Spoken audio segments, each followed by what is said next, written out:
I want to say congrats to Sumi Sakai, who won the first ever Ring of Honor Women of Honor Championship. She defeated Tenille Dashwood. We also know her as Emma. This was at the Supercard of Honor on Saturday. Yeah, I think this was on Saturday that this happened. So she became the first ever Women of Honor champion. And over at WrestleCon, a little bit of an update of what's been happening. Jeremiah Crane, as we know him as Sami Callihan, defeated Matt Sydal in an I Quit match. Grueling match. It was definitely a violent match. That's how Sami Callihan likes his matches. He's a little bit of an update with him. The reason why he likes these hardcore matches is because he was a tag team with a guy that we know him, and he happens to be the Lunatic Fringe, Dean Ambrose. Mm-hmm. Yeah, so they used to be tag team partners in the Indies back in the mid-2000s, early 2000s, around there. And also Pentagon Jr., as we know him as Pentagon Dark, defeated Austin Aries and Phoenix. So that happens to be, I got to say, that match was actually pretty good. Congrats to Pentagon Dark over at WrestleCon. And also anybody who wanted to know what happened between Kenny Omega and Cody Rhodes at the Supercard of Honor. Well, Cody defeated Kenny Omega, and he beat him cleanly, of course. And Dalton Castle defeated Marty Scurll to retain his title. He's still the Ring of Honor champion. And Chavo Guerrero, he announced on WrestleCon that Lucha Underground Season 4 will be airing on June 13th of this year. There you go. Yep. There you go. Summer. Lucha Underground coming back. The day before my birthday. Oh. Present right there, man. Little birthday present for Exactly. you. Definitely. Oh, man. no. So you get to watch you get to watch you get to watch Lucha Underground the night before, and then the strippers we send over to your house, you get to have fun with them. Sounds fantastic. Sounds fantastic. Sounds like the typical birthday party for the Arcade J-Man, right? Exactly. Stay black, y'all. Literally.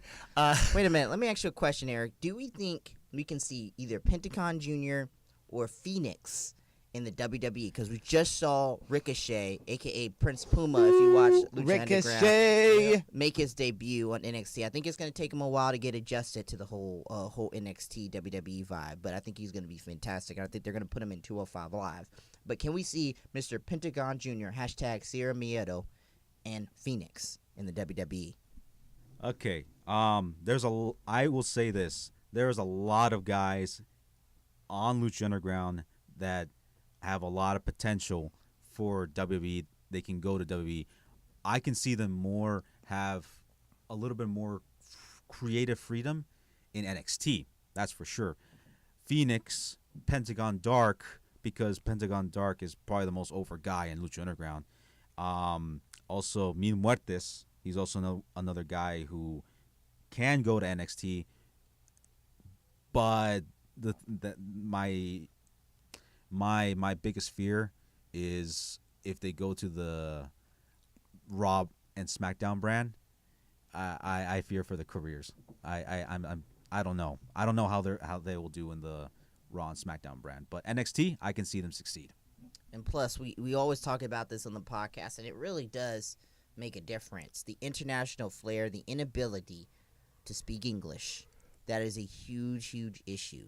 Hurts. Yeah. You really have to have a translator if you can't speak well, and we see it with Shinsuke Nakamura right now.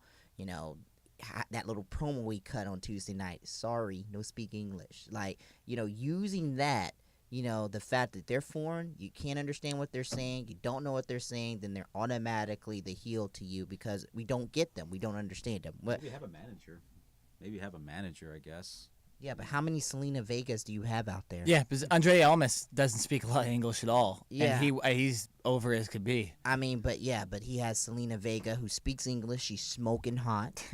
I mean, like, Not disagreeing. Yeah, like you have that sex appeal, and honestly, I hope Andre Cien Almas goes to SmackDown. The lack of NXT superstars on Tuesday night, I don't even want to talk about what's going to happen next week in the Superstar Shakeup. I don't even want to predict it because I think SmackDown's going to get raped and pillaged again.